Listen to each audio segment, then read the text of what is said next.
બીજો એક પ્રોબ્લેમ હું જનરલી જોતો હોઉં છું, હું ઘણી બધી જગ્યાએ જતો હોઉં છું અને ઘણા બધા લોકો મારી સાથે ટચમાં આવતા હોય છે, અને લોકોની એક કમ્પ્લેન હોય છે કે હું જમી લઉં છું ત્યારે મને જમ્યા પછી જે ફૂડ પાછું આવે છે મોઢામાં, મને જમ્યા પછી ઘણીવાર ખાટા ઓડકાર આવે છે, ખાટી એક લિક્વિડ મારા મોઢામાં આવે છે અને જે ઇરિટેશન કરતું હોય છે.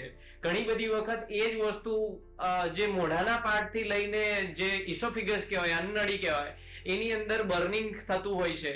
તો એ કઈ રીતે થતું હોય છે અને એને શું કહેવાતું હોય છે મેડિકલ ટર્મ્સમાં, અને એમની ટ્રીટમેન્ટ શું છે, એ બધું આપણે સર પાસેથી સમજીશું.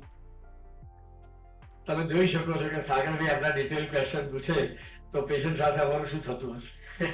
કારણ કે ઈ રેસ્ટોરન્ટ રાઈટ, અત્યારે ધી કોમન પ્રોબ્લેમ છે GERD અને GERD કે છે. GERD એટલે ગેસ્ટ્રો ઇસોફેજિયલ રિફ્લક્સ ડિસીઝ. સ્ટમકમાંથી જે ખાધું બહાર આવે એને GERD કહીએ.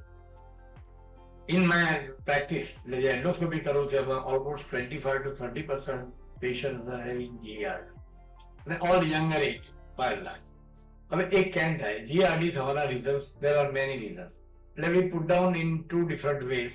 First is our metabolic reason. Metabolic we take later on, but iatrogenic આપણે પોતે ક્રિએટ કરેલા પ્રોબ્લેમ એ આપણે પહેલા વાત કરીએ. એટલે એની અંદર પહેલામાં પહેલું જે આવે છે ઓવર ઇટિંગ. હોટલમાં જઈએ, મોંઘી મોંઘી ડીશ મંગાવી હોય, થાય ચલો ભૂખ લાગી છે બતાવી દો ક્યાં ખાઓ, એ જે ટેન્ડન્સી છે એમાં વી ગો ઓન ઇટિંગ. હવે stomach has got a fix capacity. And let us understand the anatomy. Food pipe ઉપર વાલ હોય, નીચે વાલ આવે, પછી ઓજરી ચાલુ થાય સ્ટમક. એટલે એ બે ઇસોફેગસ અને સ્ટમકની વચ્ચે ભગવાનને વાલ આપે, બહુ સરસ વાલ છે, એ બંધ રહેશે. ખાવાનું ખાઈએ ત્યારે વાલ ઓપન થાય, ખોરાક ઓજરીમાં પડે એટલે વાલ બંધ થઈ જાય. That is the mechanism. ખાવાની સ્ટમક ફૂલ થાય પણ આગળ જવાનો જે વાલ હોય છે એ બંધ. હવે by over eating the stomach is stretched, અને સ્ટ્રેચ થાય એટલે જે વાલ જે ક્લોઝ થઈ તો બસ સિમ્પલ મિકેનિઝમ. એટલે ઓપન થાય એટલે ફૂડ વિલ કમ આઉટ. તમે મુવમેન્ટ કરો, જરા જોરથી વાત કરો, પેટ દબાય, સુઈ જાઓ, પડખે સૂવું એટલે it has to come out. એટલે first problem is over eating. So please keep in mind કે keep your stomach 15 to 20% empty. So GERD, if it is because of that, it will be avoided.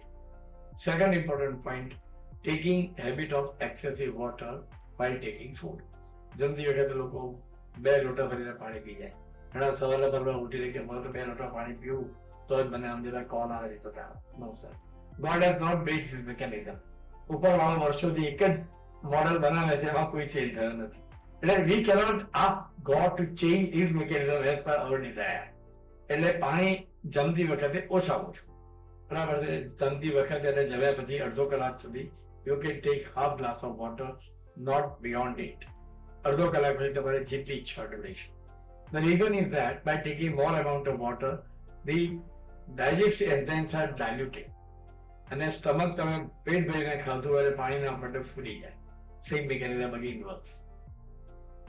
ત્રીજું, જમ્યા પછી તમારે પેટ દબાવીને કોઈ activity નહીં કરવાની. અને ફિમેલમાં ઇટ ઇઝ વેરી કોમન કે રસોડું સાફ કરવાનો, કે નીચેથી સાફ કરવાનો, વાસણો સાફ કરવાના, કચરા પોતા કરવાના. Avoid this for at least 2 hours after food.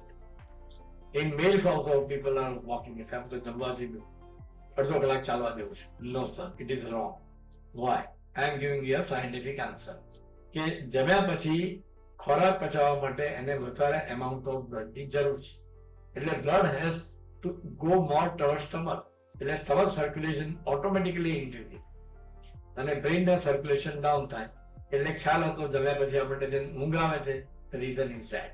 હવે એની જગ્યાએ તમે ચાલવાનું કરો એટલે the more amount of blood is going towards legs because it is working, you are walking. So when the blood amount circulation is more to the lower limb, his leg, it is going less to the stomach and digestion becomes weak automatically. So ચાલવું હોય તો જમતા પહેલા ચાલી લો, કાં તો જમવાના 2-3 કલાક પછી ચાલો.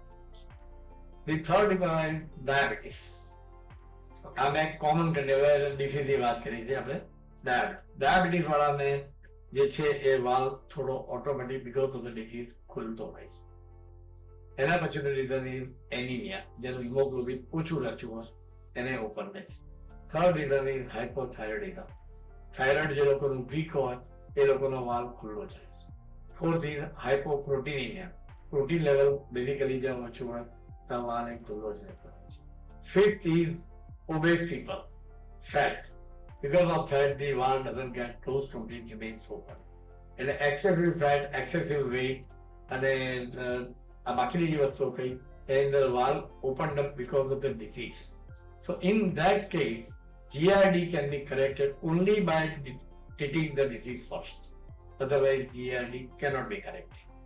એના પછીનું જે કોમન છે જે અત્યારે ચાલી રહ્યું છે હાયટસ હર્નિયા. હાયટસ હર્નિયા આપણે લોકો ભરી જાય હવે શું છે ઓપરેશન કરવું પડશે? No sir, it is not required. Till today I said demon અત્યાર સુધીમાં મારા ફક્ત 5 જ પેશન્ટને હાયટસ હર્નિયાવાળાને ઓપરેશનની જરૂર પડી છે. The reason is that I am giving the answer. Hiatus hernia એટલે સ્ટમકનો પાર્ટ જે ડાયાફ્રામ એટલે ઉદરપટ્ટીથી નીચે હોય છે એ ખસીને ઉપર આવતો એને હાયટસ હર્નિયા કહેવાય. એની અંદર personal habit, dietary habit, any way of living life A correct કરો એટલે there is a specific line of treatment. એ જો આપવામાં આવે તો this can be prevented very well. અને એક ડિક્ટમ ફિક્સ છે કે જો તમે આ ટ્રીટમેન્ટ આપો અને 2 વર્ષ સુધી પેશન્ટને તકલીફ ચાલુ રહે, અલ્સરેશન થાય, વોમિટિંગ થાય, કોકવાર બ્લડ આવે, then he needs surgery through laparoscope which is done at my place. Otherwise it is not required. એટલે હાયટસ હર્નિયાથી લોકો અમારી પાસે આવશે ને તો હાયટસ હર્નિયા થઈ હવે શું થશે? Don't get excited, don't get panic.